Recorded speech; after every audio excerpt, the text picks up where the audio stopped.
장로회 신학대학교에서 깔뱅 신학을 가르치는 조직 신학 교수로 계시다가 한 교회에 청빙을 받아서 그곳에 가서 16년 동안 담임 목회를 하시고 지금은 은퇴하신 목사님이 계십니다.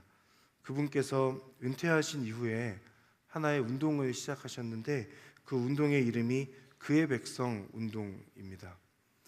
그분이 그의 백성 운동을 계획하고 시작하게 된 그 계기는 한국 땅에서 교회가 처해 있는 현실과 맞닿아 있다고 설명합니다. 그러니까 그분 안에 찾아온 한 가지 질문이 있었는데 그 질문은 한국 개신교가 이 사회에서 영향력이 왜 사라지게 되었는가? 라고 하는 그 질문이었다고 합니다.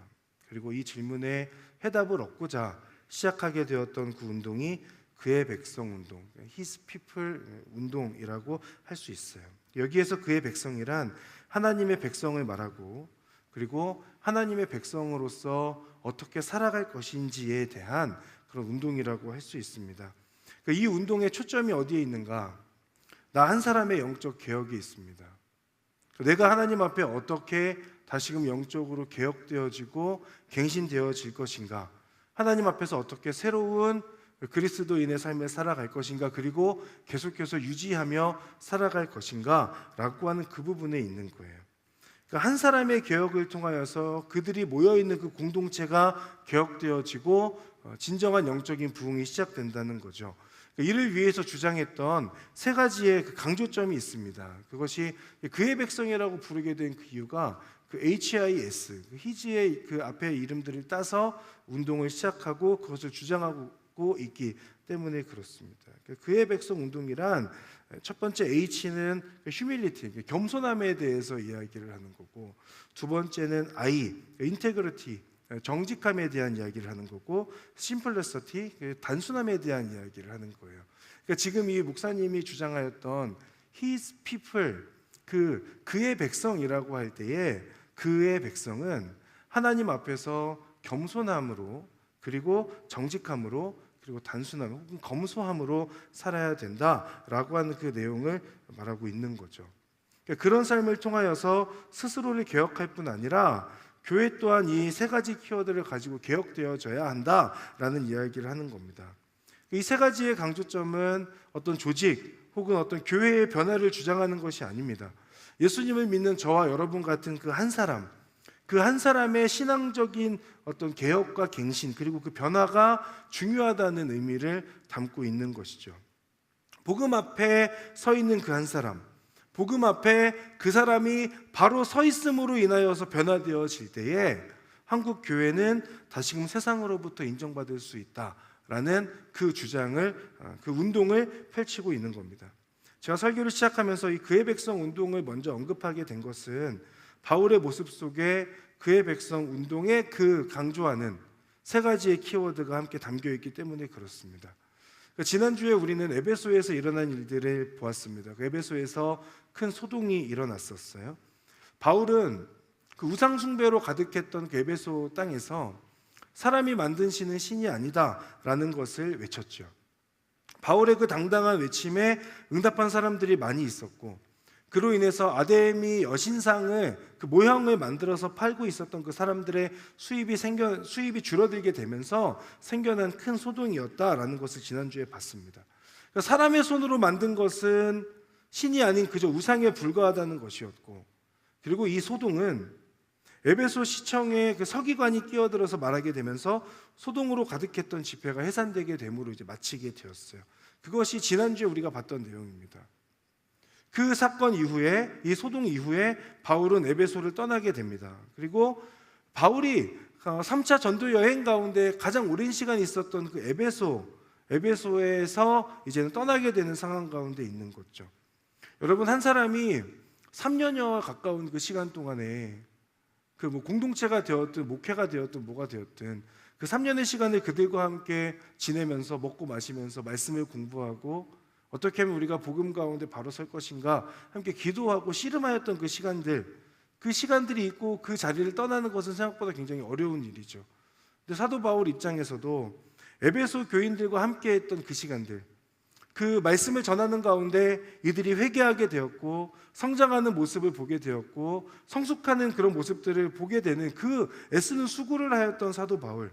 그래서 어쩌면 에베소를 떠나는 것이 힘들었겠지만 그는 자신에게 맡겨져 있는 그 사명을 완수하기 위하여서 이제 바울은 에베소에서 다른 곳으로 떠나게 되는 겁니다.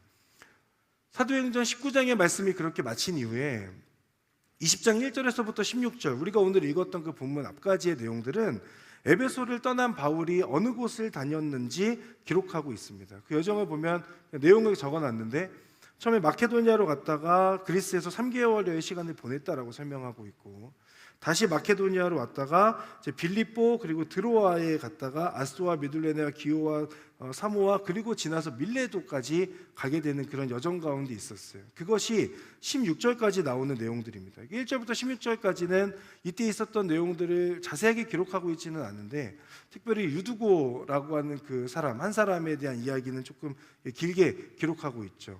바울이 말씀을 전했다가 3층에서 떨어져서 죽었는데 바울이 기도함으로 다시 이렇게 살아나게 되었던 유두고의 이야기는 더 자세하게 적혀 있긴 합니다. 그러나 이곳에서의 사건들이 간략하게 기록되어진 다음에 오늘 우리가 읽었던 17절에서부터는 밀레도라고 하는 곳에서 일어났던 일에 대해서 설명하고 있어요. 우리 16절과 17절, 아까 17절부터 읽었지만 이번에는 16절과 17절의 말씀을 같이 한번 보겠습니다. 읽겠습니다. 시작. 바울은 아시아 지방에서 지체하지 않으려고 에베소를 지나쳐 가기로 했습니다. 그는 가능하면 오순절에 맞춰 예루살렘에 도착하려고 서둘렀던 것입니다. 밀레도에서 바울은 에베소로 사람을 보내 교회 장로들을 불러오게 했습니다. 아멘. 자, 바울은 전도 여행을 하다가 이제는 예루살렘으로 가려고 했는데 오순절에 맞춰서 예루살렘에 도착하기를 원했습니다. 그런데 그가 생각했던 거죠. 에베소를 들렸다가 가면 오순절 기간에 예루살렘으로 가는 그 시간을 맞추기가 좀 어려웠다는 생각을 했던 것 같아요. 그래서 애정이 있는 에베소를 들리지 않고 에베소에서 남쪽으로 한 50여 킬로미터 정도 떨어져 있는 곳, 하지만 그때 당시에 그 지역에서는 에베소 다음으로 큰 도시라고 할 수 있는 밀레도라고 하는 그 도시에 가서 에베소에 있는 장로들을 지금 초청하는 상황 가운데 있는 겁니다. 에베소 사람들 너무 보고 싶었겠죠. 그리고 애정이 있으니 에베소를 방문하는 것이 더 원하는 것이었을 수도 있습니다. 그러나 바울이 그렇게 하지 않는 모습을 보게 됩니다. 아마도 우리가 생각하는 것보다 에베소 사람들과 훨씬 더 거리가 가까웠을 수도 있겠다는 생각이 듭니다. 굳이 방문하지 않아도 서로에게 애정과 신뢰가 있다는 것을 스스로 믿는 그런 관계였을 수 있겠다. 그래서 방문하지 않아도, 오히려 더 방문하지 않아도 서로 믿을 수 있는 관계 가운데에 에베소와 바울 관계가 있지 않았을까라는 생각을 해볼 수 있고, 또 하나는 바울이 비록 50km 정도 남쪽으로 떨어져 있는 밀레도이지만 그곳에서 에베소의 장로들을 초청한다고 해도 이들이 왜 거기까지 오라고 하는 거야, 본인이 오면 되지라고 생각하지 않고 올 거다라고 하는 그 믿음이 바울에게 있지 않았을까라는 생각을 해보게 됩니다. 그래서 바울의 사역, 계속 순회하며 전도하고 설교하고 교회를 세우는 그 사역을 이해하고 있는 에베소 장로들이 바울의 초청에 응할 것이라고 바울도 믿었던 것 같죠. 바울과 에베소 사이가 어느 정도로 신뢰하는 관계였는가, 그 힌트를 18절에서도 찾아볼 수 있는데 이렇습니다. 장로들이 도착하자 바울이 말했습니다. 내가 아시아 지방에 처음 간 그날부터 내가 여러분과 함께 있는 동안 어떻게 살았는지는 여러분이 잘 알 것입니다. 자, 바울의 초청에 장로들이 응답해서 밀레도에 있는 바울을 만나러 왔습니다. 그러면 뭔가 다른 이야기를 할 법도 한데 바울이 처음으로 꺼낸 이야기는 그 장로들에게 한 말은 이거죠. 내가 당신들과 함께 했을 때 어떻게 내가 당신들과 함께 섬겼는지 여러분 알고 있죠. 내가 그 정도까지 했습니다 라는 이야기를 하는 거예요. 어떻게 보면 굉장히 오만하고 어떻게 보면 좀 교만한 그런 말인 것 같지만, 하지만 그런 말까지도 받아들일 수 있는 그런 에베소 장로들과 바울 사이의 관계였다는 거죠. 그만큼 바울도 에베소 교회를 열심히 섬겼던 것 같고 에베소에 있는 교인들도 바울을 신뢰하고 따라왔던 것으로 보입니다. 그러니 얼마든지 지금 18절의 말대로 내가 여러분 이렇게까지 섬겼습니다 라고 말한다고 해도 충분히 이해가 될 법한 그런 관계 가운데 있지 않았나라는 생각들을 해보게 됩니다. 바울과 에베소 장로들의 그 관계, 그 바울과 에베소 교회의 관계들을 보면서 한편으로는 나에게도 저런 관계가 있으면 좋겠다는 생각들을 하게 됐습니다. 내가 어디에서 뭔가 교만한 것 같은 그런 말을, 오만한 말을 하더라도 그냥 저 사람은 그렇지 않지라고 그렇게 서로 신뢰할 수 있는 관계, 어떠한 이야기를 해도 서로 간에 그 믿음이 가는 그런 관계에 있는 그런 어떤 교제하는 그런 사람들이 있으면 좋겠다, 그런 동역자가 있으면 좋겠다는 생각을 해보게 됐습니다. 여러분에게도 믿음의 동역자들, 바울과 에베소 장로들 혹은 바울과 에베소 교회와 같은 그런 믿음의 동역자들이 여러분에게도 꼭 있으시기를 바랍니다. 그래서 그들과 얼마든지 신앙적 이야기를 할 수 있고, 기도의 부탁을 편하게 할 수 있고, 내가 기도 부탁하면 얼마든지 이 사람이 혹은 이 사람들이 나를 위해 기도해 줄 거라고 하는 그 확신을 들게 하는 사람들, 언제나 보고 싶고 하지만 보지 않아도 서로 신뢰할 수 있고 믿을 수 있는 그런 관계에 있는, 저 사람이라면 내가 언제든지 믿고 부를 수 있다, 언제든지 연락하고 편하게 기도 요청할 수 있다 라고 하는 그 관계에 있는 믿음의 동역자, 여러분에게도 그런 동역자들이 많이 생기실 수 있기를 주님의 이름으로 축복합니다. 그렇다면 에베소에서 보낸 3년 혹은 3년보다 조금 안 되는 시간으로 보여지는데, 그 시간 동안에 바울의 모습이 어떠했는가? 바울이 18절 이후에 19절부터는 자신이 어떻게 행동했었는지에 대한 이야기를 하고 있습니다. 그리고 이 19절에서부터 나오는 내용을 살펴보면 제가 설교 처음에 언급하였던 그 HIS, 그러니까 His People 운동할 때 그 HIS에 해당되는 그 모습들을 바울에게서 발견할 수 있어요.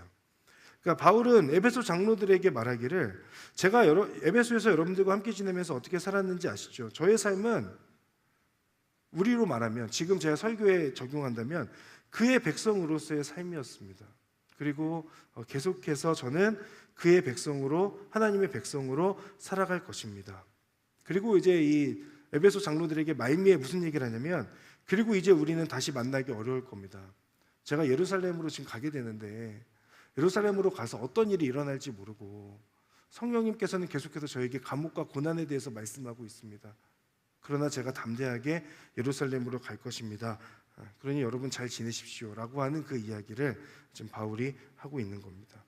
바울은 복음을 위해서 헌신하고 있는 자신의 삶의 끝이 다가오고 있음을 알고 있어요. 그것이 23절의 내용입니다. 성령님께서 바울에게 증언하여 주셔서 알게 되었다라고 이야기하고 있죠. 내가 아는 것은 어떤 도시에 가든지 감옥과 고난이 나를 기다리고 있을 것을 성령께서 내게 증언해 주실 뿐입니다. 그러니까 지금 바울은 계속해서 복음을 증거하고 전하는 삶을 살고 있고 전도 여행 중에 있지만, 자신의 그 삶의 마지막이 하나님 안에서 영광스러운 죽음이 아니라, 영광스러운 삶이 아니라 죽음을 향하여서 가고 있다, 복음을 위해서 선교하는 그 길을 걸어가고 있다는 것을 바울은 알고 있어요. 그리고 자신이 애써 사역하고 마음을 쏟았던 그 에베소에 있는 장로들을 초청하여서, 너무나 아쉽지만 이제는 우리가 더 이상 또 다시 만나지 못할 것 같습니다. 그러니 여러분, 우리 믿음 안에서 승리합시다, 잘 지냅시다 라고 하며 서로 기도하며 바울을 마지막에 파송하여 보내는 것, 눈물로 파송하여 보내는 것이 이제 이 오늘 본문의 마지막에 해당되는 내용이라고 할 수 있어요. 그리고 바울은 예루살렘을 향해서 가는 거죠. 그러면 이 바울이 에베소 장로들에게 이야기했던, 내가 에베소에서 어떻게 사역했는지 여러분 잘 알고 계시죠? 라고 하는 그 내용을 세 가지로 정리해서 아까 말씀드렸던 HIS에 맞춰서 오늘 말씀을 준비해서 나누려고 합니다. 첫 번째는, 이 바울은 에베소에서 3년여의 시간들을 보내면서 열심을 다해서 섬겼던 것이 분명해 보입니다. 19절과 31절의 말씀 우리 한번 같이 읽어보도록 하겠습니다. 시작. 내가 모든 겸손과 눈물로 주를 섬겼고 유대 사람들의 음모로 시련도 많이 당했습니다. 그러므로 정신을 똑바로 차려 깨어 있어야 합니다. 내가 3년 내내 여러분 모두에게 밤낮 쉬지 않고 눈물로 훈계한 것을 잊지 마십시오. 아멘. 바울의 표현 중에 독특한 것은 눈물로 섬겼다, 눈물로 훈계했다라는 겁니다. 여러분, 지금 이 바울이 에베소 교인들과 함께하면서 흘렸던 그 눈물, 훈계할 때 흘렸던 그 눈물은 하나님 앞에서의 눈물이에요. 어떤 인간적인 에베소 사람들이 인간적인 불쌍함이나 이런 것들이 아니라 하나님께서 주시는 마음으로 섬기고 하나님의 도구로 쓰임 받게 되면서 그 마음 가운데 생겨났던 그 마음에서부터 우러나오는 눈물이라고 할 수 있어요. 하나님을 향한 경외함이 있고, 그리고 에베소 성도들을 향한 사랑하는 마음에서부터 나오는 바울의 눈물이었다라고 하는 겁니다. 그렇기 때문에 지금 바울이 언급하고 있는 것은 눈물과 함께 또 겸손을 언급하고 있죠. 자신의 마음과 능력으로 섬겼다면 겸손과 눈물을 함께 언급하지 않았을 것입니다. 그러나 바울은 스스로 하나님과 에베소 장로들 앞에서 분명하게 표현하고 있어요. 겸손과 눈물로 내가 섬겼다라는 이야기를 하고 있습니다. 이것이 그의 백성 히스피플의 첫 번째 모습, 겸손함에 해당되는 부분이죠. 바울이 이렇게 말할 때에 이 말을 듣고 있던 에베소 장로들도 인정했습니다. 그만큼 바울에게 있어서 하나님 앞에서의 겸손, 그리고 에베소 사람들 앞에서의 겸손함, 그리고 그 겸손함 가운데 왔었던 그 눈물이 바울 가운데 있었던 거예요. 나의 능력이 아니라 하나님의 은혜로 살아가는 자라고 하는 것에 대한 분명한 고백이 있었고, 그 고백에 담겨있는 그 하나님을 향한 눈물이 바울에게 있었던 것이죠. 사람과 사람 사이의 진심은 반드시 전해지게 되어 있다고 저는 믿는데, 바울이 하나님을 경외하면서 주시는 그 마음으로 에베소 성도들을 겸손하게 섬겼으니 바울의 이 말은 자기 연민이나 내 눈물을 인정해달라고 하는 그런 호소가 아니라 에베소 장로들이 얼마든지 받아들일 수 있는 그런 말이었던 겁니다. 하나님의 그 복음 앞에서, 하나님 앞에서 흘렸던 바울의 눈물이 있고, 그 눈물과 함께 찾아왔던 겸손함이 있죠. 바울은 하나님 앞에서 계속해서 씨름했던 겁니다. 자신이 은혜로, 하나님의 은혜로 구원받았으니 하나님 앞에 교만할 수 없는 것이고, 그 겸손함을 가지고 다른 사람들을 대하다 보니까 당연히 그 사람의 모습 가운데에서도 그 사람을 대할 때에도 겸손하게 대할 수밖에 없는 거예요. 왜냐하면 하나님의 은혜로 본인이 살고 있다는 것을 알기 때문에 그렇습니다. 사랑하는 여러분, 저와 여러분 모두 하나님의 은혜로 살아가고 있다라고 하는 것을 고백하는 사람들이지 않습니까? 그렇다면 우리가 사실은 교만해질 틈이 없어요. 하나님 앞에 끊임없이 겸손함으로 나아간다고 할지라도 우리의 삶은 부족하고 모자란 삶입니다. 그러니 우리가 늘 하나님 앞에 기도하면서 기억해야 될 것은, 하나님, 제가 하나님의 은혜를 기억하게 해주시고 나의 능력으로 구원받은 자가 아님을 스스로 계속해서 깨닫게 해주시고, 그 가운데에 하나님을 의지하고 하나님을 붙듦으로 인하여 내 안에 계속해서 겸손함이 자리 잡도록 하나님 도와주십시오. 조금이라도 내 안에 교만함이 자리 잡을 것 같을 때에는 하나님 그 교만함을 물리쳐 주시고, 하나님 앞에 겸손함으로 눈물로 하나님께 기도하며 하나님을 의지하는 삶을 살게 해주십시오. 제 안에 하나님 앞에서 그 겸손함으로 인하여 눈물이 마르지 않게 해주십시오. 저의 부족함을 보며 하나님 앞에서 눈물을 흘리는 자가 되게 해주십시오 라고 하는 그 기도가 저와 여러분의 기도가 될 수 있기를 바랍니다. 그 은혜에 감사하며 하나님을 경외하고 그 안에서 우러나는 겸손함이 있는 그런 저와 여러분들이 될 수 있기를 바랍니다. 동시에 바울이 중요하게 여겼던 것은 하나님의 뜻이라면 주저하지 않는 것이었습니다. 20절과 27절의 말씀 함께 읽어보겠습니다. 20, 27절 같이 읽겠습니다. 시작. 여러분도 알다시피 나는 여러분에게 유익한 것이라면 무엇이든 주저하지 않고 전했고 공중 앞에서 또 집집마다 방문하면서 여러분을 가르쳐 왔습니다. 나는 하나님의 모든 뜻을 주저함 없이 여러분에게 전파했기 때문입니다. 아멘. 바울에게 있어서 에베소 교인들을 얼마만큼 사랑했는가? 그들에게 유익한 것이라면 그것이 무엇이든 주저하지 않고 전했다라고 그렇게 설명하고 있습니다.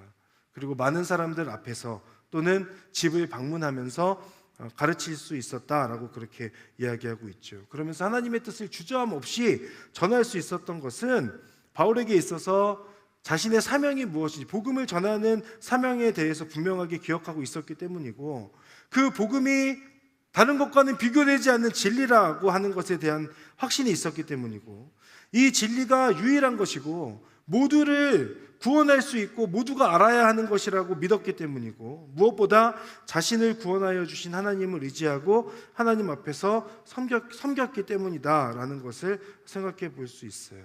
이것이 히스피플에서 말한 I에 해당되는 두 번째 정직함이라고 볼 수 있습니다. 항상 하나님 앞에서 살고 있다는 인식을 가지고 살아가는 거죠. 복음으로 인해서 내가 구원받았다. 그러니 복음을 붙들고 전하며 살아가겠다라고 하는 그 헌신의 마음이 담겨 있는 겁니다. 그러니 바울에게 있어서 가장 중요한 것은 늘 하나님 앞에서 살아가는 거였어요. 우리가 흔히 이야기하는 코람데오라고 이야기하는 그 하나님 앞에서의 삶이 바울에게 있어서 늘 자리 잡고 있었던 것이고, 그 복음 안에서 늘 하나님 앞에서 정직한 삶을 살아갈 수밖에 없었던 거죠. 그것이 바울의 삶이다라는 겁니다. 여러분, 하나님께서 여러분을 지켜보고 계시고 하나님께서 여러분을 늘 여러분과 함께하고 계신다는 것을 인식하며 살아가는 것이 생각보다 어렵습니다.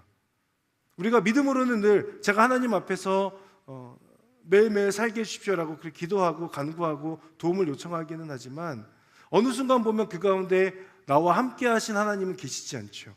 하나님은 저 뒷전에 어딘가에 계시죠. 내 마음 그리스도의 집이라고 하는 그 IBP에서 나온 소책자를 보면 예수님께서 그 사람이 살고 있는 집으로 찾아오시지 않습니까? 그런데 거실이나 다른 데까지는 다 괜찮아요. 그런데 그 사람이 살고 있는 그 집, 그 방, 안방의 그 안쪽에 창고와 같은 그곳에서 악취가 나기 시작하니까 예수님께서 그곳에 가셔서 자, 이 문을 나에게 오픈해 줄래, 열어볼래? 라고 이야기하지 않습니까? 그런데 그 사람이 거기에서 예수님 이것만은 건들지 마십시오 라고 이야기하죠. 왜 그런 겁니까? 하나님 앞에서 떳떳하지 못한 삶이 있기 때문에 그렇죠. 죄인된 모습이 있기 때문에 그렇죠. 그러면 그때 선택해야 되는 게 뭐냐? 감추는 것이 아니라 오히려 하나님 앞에 그것을 오픈하고 내어놓는 거예요. 그리고 나의 자금을 인정하는 겁니다. 하나님, 제가 죄송한데 하나님은 사랑하는데 제가 이거는 진짜 너무 부끄럽고 하나님 앞에서 민망합니다.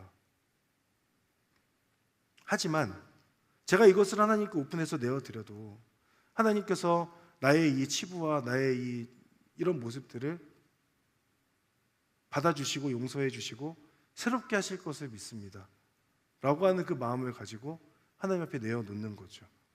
바울에게는 끊임없이 그 시간들이 있었어요. 하나님 앞에서의 그 깨끗함과 정직함을 위하여서 늘 하나님의 은혜를 구하고 하나님 앞에 내려놓는 그런 시간들이 있었던 거죠. 그리고 그 정직함 안에서 하나님 앞에서 씨름하는 삶을 살았던 겁니다. 에베소 사람들을 대할 때 그들에게 허투루 대하지 않고 하나님께서 주시는 그 마음을 가지고 그 사람들에게 나아가서 진심으로 그들을 사랑하고 섬겼던 모습의 삶이 바울의 모습이었다라는 것을 확인할 수 있지요. 하나님의 은혜를 경험하여서 예수님을 믿는 그리스도인이다라고 스스로 고백하며 살아가는 우리들이지만 우리들의 모습 가운데 마치 그 하나님의 은혜를 경험하지 않은 사람처럼 살아가는 모습이 있지는 않은가. 그래서 여전히 예수님 앞에 다 내어놓지 못하는, 쏟아놓지 못하는 그 책에 나오는 그 주인공처럼 여전히 악취가 나는, 썩어가는 것 같은 것들로 내 안에 여전히 내가 붙잡고 살아가고 있지는 않은가라고 하는 그 고민들이 우리 가운데 있기를 바랍니다. 그래서 그것들을 하나님 앞에 내려놓고 하나님의 은혜로 그 모든 것들이 덮이게 될 때에 내가 새로운 삶을 살 수 있다라고 하는 것. 내가 은혜로 구원받았다면 구원받은 자의 삶을 정직하게 살아낼 수 있는 그런 저와 여러분들이 될 수 있기를 주님의 이름으로 축복합니다. 마지막 세 번째는 단순함이라고 할 수 있어요. 21절의 말씀 같이 읽겠습니다. 시작. 유대 사람들과 그리스 사람들 모두에게 회개하고 하나님께 돌아와 우리 주 예수를 믿어야 한다고 선포했습니다. 아멘. 바울은 늘 한 가지 내용을 외치고 전했습니다. 여러분, 예수님을 믿고 회개하여 구원을 받으십시오라고 하는 이 내용입니다. 바울에게 있어서 가장 중요한 것은 무엇이었는가? 복음을 전하는 거였고, 복음을 전할 때에 그 내용을 듣고 있는 사람들이 복음을 받아들이는 것이 바울에게 있어서 가장 중요한 삶의 목적, 목표였어요. 그러니 바울의 삶은 복음 외에 다른 것에 욕심내는 삶이 아닙니다. 복음을 위해서라면 자신이 복음을 전하는 수고도 하고, 그리고 생계를 이어가기 위해서 열심히 애쓰고 수고하는 그런 천막 만드는 일도 계속해서 할 수 있는 거고, 그러면서도 에베소 교인들을 위해서 겸손과 눈물로 양육하면서 바울이 계속해서 그들의 구원을 위해서 애쓰고 수고하고 노력하는 것. 그래서 에베소에 있는 교인들이 그들 또한 복음을 전하는 복음 전도자가 되는 것까지 나아가는, 그것이 바울에게 있어서 가장 중요한 거였죠. 그러니 바울은 에베소 장로들에게 당당하게 이야기하는 겁니다. 예수님께서 하셨던 말씀처럼 주는 것이 받는 것보다 복이 있습니다. 이것은 재정적인 부분에 해당되는 것도 있지만 자신의 삶을 드리는 것도 있어요. 여러분, 제가 이렇게까지 여러분을 위하여서 헌신하지 않았습니까?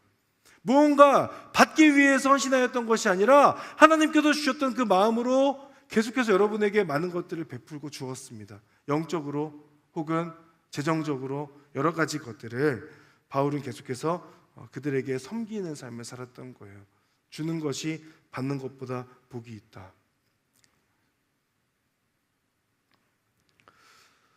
사랑하는 여러분, 나를 구원해 주신 하나님께 욕심내는 여러분 될 수 있기를 바라고, 그리고 무엇보다 그 단순함은 어디에서부터 오는가? 복음에서 온다라고 하는 것을 기억해 주시기 바랍니다. 복음으로 인한 단순 명료한 삶을 사는 저 여러분이 되는 것, 그래서 하나님의 마음을 감동시키고 사람의 마음을 울리는 여러분들이 될 수 있기를 바랍니다. 이처럼 바울의 모습 속에 담긴 겸손과 정직과 단순함, 이것이 히즈피플의 삶인 거죠. 이것은 설교 초반에 제가 언급했던 그 은퇴 목사님, 그분은 이수영 목사님입니다. 이수영 목사님은 세문안교회의 담임 목사님으로 16년 동안 계셨고 한국 로잔의 세 번째 의장이기도 하셨습니다. 사실 그리고 이 주장 세 가지, 겸손과 정직과 단순함의 이 주장은 9월 22일부터 열리는 로잔 운동의 정신이자 핵심 가치입니다. 여러분 인터넷에서 검색해 보십시오. 로잔 정신이라고 검색하거나 해보면 이 세 가지가 나올 거예요. 많은 분들이 로잔 운동이 도대체 뭐 하는 건데, 로잔 운동이 뭐냐라는 질문들을 저에게 많이 하십니다. 그런데 로잔 운동이란 바로 이 세 가지의 가치, 겸손, 휴밀리티, 정직, 인테그리티, 그리고 단순한 심플리시티, 그 세 가지의 정신을 가지고 이것을 핵심 가치로 삼아서 세계 복음화를 위한 복음 중심의 네트워크라고 할 수 있어요. 그리스도인 한 사람 한 사람이 어떻게 영적으로 갱신하고 개혁될 것인가라고 하는 그 내용들, 그리고 그 사람들이 어떻게 하면 복음 중심으로 믿음의 삶, 선교하는 삶을 살아갈 것인가. 여기서 가장 중요한 것은 복음 중심이라고 하는 것이 중요합니다. 이 말은 복음에 반하는 것들이 계속해서 중심이 되어져 가는 이 시대 속에서 반복음적인 가치관이 가속화되어져 가고 있는 지금의 시대적 흐름 가운데서 복음을 중심으로 하고 선교의 앞으로의 선교를 내다보는 선교 대회라고 하는 측면에 있어서 매우 중요하다고 할 수 있습니다. 이번 4차 로잔 대회를 위한 지속적인 기도를 부탁을 드립니다. 그리고 복음의 중요성과 가치가 온 세계의 교회와 세상에 전파되는 시간이 되도록 여러분 계속해서 기도해 주시기를 부탁드립니다. 사랑하는 여러분, 바울은 예루살렘으로 가기 전에 밀레도에서 에베소 장로들을 초청하여서 교제하는 시간을 가졌습니다. 에베소에서의 사역을 바울 스스로 정리하면서 말합니다. 여러분, 나는 모든 겸손과 눈물로 하나님과 여러분을 섬겼습니다. 여러분에게 유익한 것이라면 하나님의 뜻을 주저함 없이 여러분에게 전했습니다. 회개하고 하나님께 돌아와 우리 주 예수 그리스도를 믿으라고 선포했습니다. 바울은 이 내용들을 에베소 장로들에게 이야기한 후에 자신의 선교적 사명을 완수하기 위하여 고난이 기다리고 있는 예루살렘을 향하여 걸어가는 거죠. 에베소 장로들을 뒤로하고 그들의 눈물의 중보기도를 받고 마지막 이별하고 사명의 자리 가운데로 걸어가는 그런 바울이었습니다. 사랑하는 여러분, 바울이 이야기하였던 것처럼 하나님을 경외하고 사람을 사랑하고 존중하면서 항상 겸손한 삶을 살아가시기를 바랍니다. 복음으로 구원받았음에 감사하며 하나님 앞에서 코람데오의 정직한 삶을 살아가는 여러분 되시기를 바랍니다. 복음을 살아내고 복음을 위해서 헌신하는, 그래서 여러분의 삶의 가장 최우선에 예수 그리스도의 그 복음이 여러분 마음의 중심이 있고 복음이 전부인 단순한 삶을 살아가는 여러분들이 될 수 있기를 바랍니다. 이것을 통하여서 계속해서 많은 우상들과 유혹으로 가득한, 그리고 반복음적인 가치들이 계속해서 창궐하고 있는 이 시대 속에서 하나님 앞에 겸손함과 그리고 정직함과 그리고 복음 안에서의 그 단순한 삶을 통하여 하나님의 백성으로 살아가게 되는 여러분 될 수 있기를 주님의 이름으로 축복합니다. 우리 시간에 함께 찬양하며 기도의 자리 가운데로 나아가겠습니다.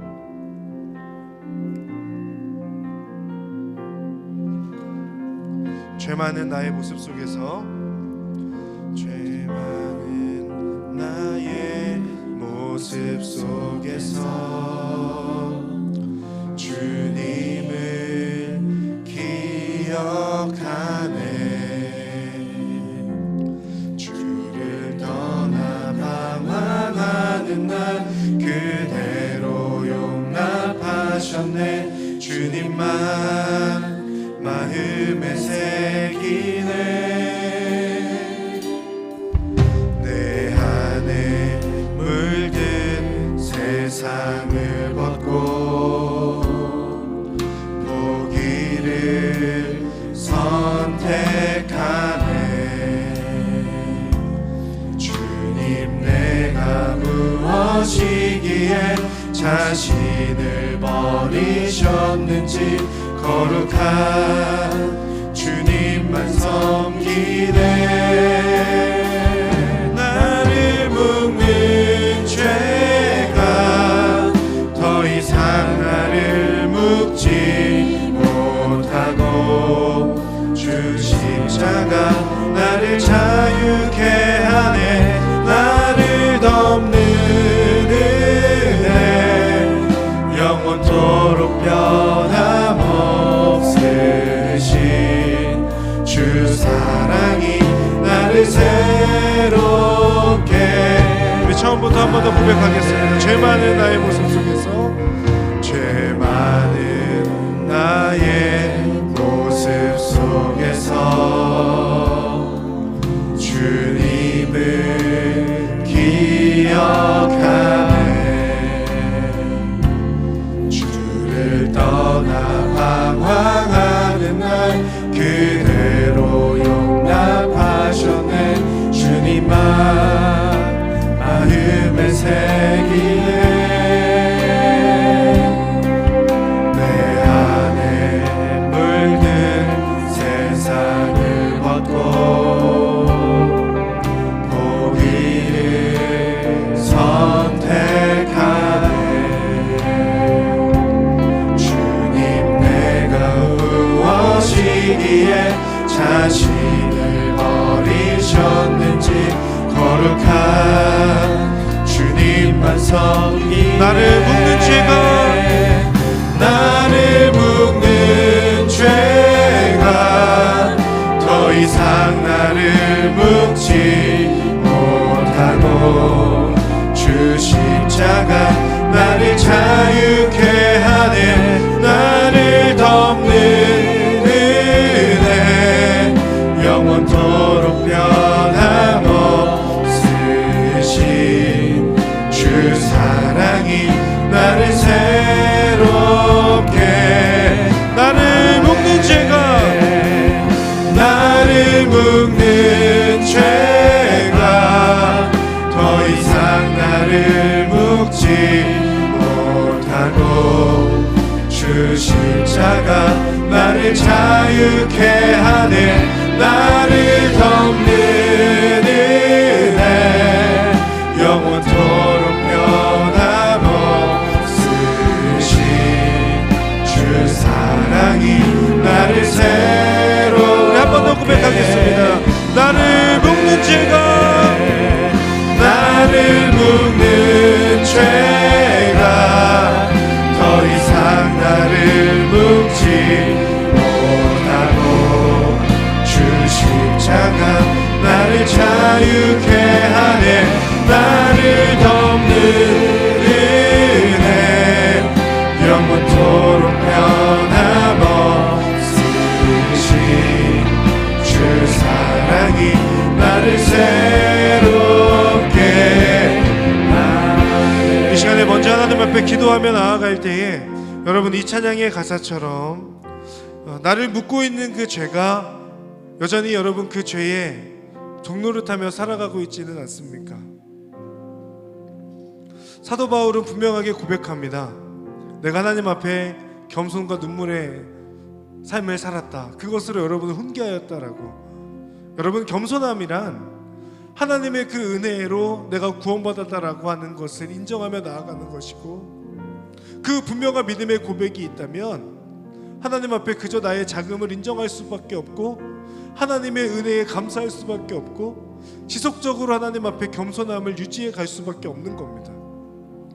그러나 내 안에 조금씩 겸손함이 아니라 교만함이 자리 잡고 있다면, 그 교만함에는 더 이상 내가 하나님의 은혜를 붙들고 살아가지 않습니다. 이전에 내가 하나님의 은혜로 구원받았던 건 맞는데, 지금은 내가 그 하나님의 은혜를 잊어버렸거나 입술로만 고백하고 있는 그런 상황이다라고 하는 것을 교만함 가운데 찾아볼 수 있는 거예요. 우리 시간 함께 기도하지 않겠습니까? 하나님, 제가 하나님의 은혜로 구원받은 자입니다. 하나님 앞에 교만할 수 없고, 하나님 앞에 늘 눈물 흘리며 회개하며 하나님 앞에 겸손함을 고백할 수밖에 없는 사람입니다. 하나님의 그 은혜를 의지하며 살아가게 하여 주시옵소서. 나를 향하여 주셨던 그 하나님의 그 은혜를 잃어버리지 않는 삶을 살 수 있도록 하나님 인도하여 주시고, 하나님, 나의 그 나를 묶고 있는 그 죄 가운데 아버지 스스로 종노릇 하는 것이 아니라 나를 덮는 그 하나님의 은혜를 붙들고 믿음으로 살아가는 자가 될 수 있도록 인도하여 주시옵소서. 우리 시간 주여 한번 부르며 하나님 앞에 그 은혜를 간구하며 나가겠습니다. 주여, 주여, 주여.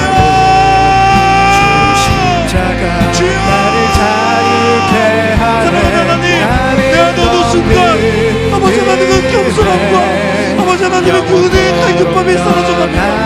하나님, 내 안에 교만함이 계속해서 자리 잡고 하나님의 은혜가 없어도 살 수 있다라고 하는 그 교만한 마음들이 내 안에 자리 잡습니다. 하나님 아버지, 하나님을 붙들고 하나님을 바라보는 믿음으로 나아가게 하여 주시옵소서. 하나님을 붙들고 믿음으로 살아가는 하나님의 자녀들이 되게 하여 주시옵소서. 하나님의 은혜가 아니면 내가 살아갈 수 없습니다. 하나님의 은혜만을 붙들고 살겠습니다. 아버지, 그 믿음의 결단과 믿음의 고백이 내 안에 있도록, 우리 가운데 있도록 하나님 인도하시고 함께하여 주시옵소서. 아버지 하나님, 하나님의 은혜를 의지하며 살아가는 믿음의 사람들이 되게 하여 주시옵소서. 그로 인하여 늘 하나님 앞에 겸손한 믿음의 삶을 살아갈 수 있도록 하나님 인도하여 주십시오. 하나님 앞에 겸손할 뿐 아니라 사람 앞에서도 겸손한 삶을 살아가기를 간절히 원합니다. 아버지, 내 안에 계속해서 일어나는 교만함과 아버지 하나님, 그 사람들을 대할 때에도 높은 마음들이 벌어지게 하여 주시고, 아버지 하나님께서 말씀하여 주셨던 것처럼 은혜에 힘입어 겸손함으로 나아가는 하나님의 사람이 될 수 있도록 주여 인도하시고 함께하여 주시옵소서. 아버지를 붙드는 믿음으로 나아가도록 주님 도와주십시오. 시간에 한 번 더 하나님 앞에 기도하며 나아갈 때에 하나님, 제가 늘 하나님 앞에서 살아가는 믿음의 사람이 되게 하여 주시옵소서. 하나님, 하나님 앞에서 살아가기 때문에 하나님께서 기뻐하시지 않는 것을 당당하게 내어 버릴 수 있는, 포기할 수 있는 믿음의 선택을 할 수 있도록 하나님 인도하여 주시옵소서. 하나님 앞에서 정직한 삶을 통하여 하나님 앞에서의 삶, 코람데오의 삶을 살아가게 하여 주시고, 하나님 그 가운데 온전히 주님을 붙들고 주님을 의지하며 하나님 그 정직한 삶을 통하여 내 안에 하나님께서 기뻐하시지 않는 것을 끊임없이 버릴 수 있는 그 믿음의 결단, 그리고 하나님 앞에서 거룩하고 순결한 하나님의 자녀로 살아가는 믿음의 결단의 삶을 살아갈 수 있도록 인도하여 주시옵소서. 이 시간 이 믿음을 구하며 정직한 삶을 살아가기를 결단하며 시간 한 번 더 주여 한번 부르며 하나님 앞에 기도하며 나가겠습니다. 주여, 하나님 아버지, 이 자리 가운데 있는 하나님의 사람들, 하나님의 백성들을 기억하여 주시옵소서. 아버지, 이제는 아버지 내 안에 하나님 앞에서 정직함을 통하여 하나님께서 기뻐하시지 않는 것들을 아버지 온전히 믿음으로 버려낼 수 있는 믿음의 사람들이 될 수 있도록 아버지 인도하여 주시옵소서. 아버지 하나님, 여전히 내가 원하는 것들을 위해서 살아가지 않기를 소망합니다. 하나님께서 기뻐하시는 것, 하나님 앞에서의 삶, 하나님께서 원하시는 것들을 위하여서 내가 좋아하고 우상과 같은 것들을 당당하게 버릴 수 있고 포기할 수 있는 믿음의 선택을 할 수 있도록 주여 인도하시고 함께하여 주시옵소서. 할렐루야. 하나님, 그 모든 삶에 하나님의 은혜를 간절히 구하며 나아갑니다.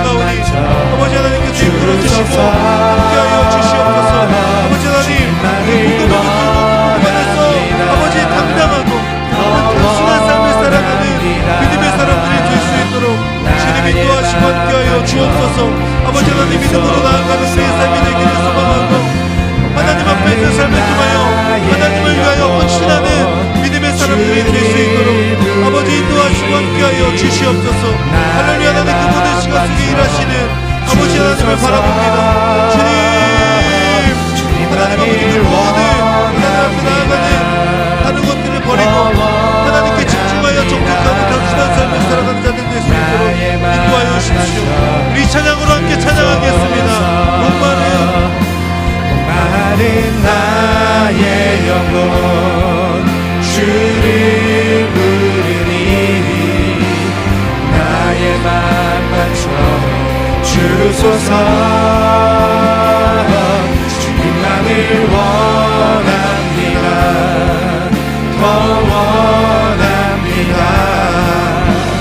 나의 맘 맞춰. 우리 한 번 더 고백하겠습니다. 목마른 나의 영혼 마른 나의 영혼 주를 부르니 나의 맘 맞춰 주소서. 주님만을 원합니다. 더 원합니다. 나의 맘 맞춰 주소서. 사랑하는 하나님 아버지, 이 세상 속에서 거룩한 하나님의 백성으로 살아가는 저희들이 될 수 있도록 인도하여 주시옵소서. 하나님 앞에 하나님 그 은혜에 감사하며 겸손함을 잃어버리지 않기를 원합니다. 하나님의 은혜가 아니면 살아갈 수 없다는 그 믿음의 고백이 우리 가운데 있게 하여 주시고, 그것을 통하여 늘 하나님 앞에 겸손하고 사람 앞에 겸손한 삶을 살게 하여 주시옵소서.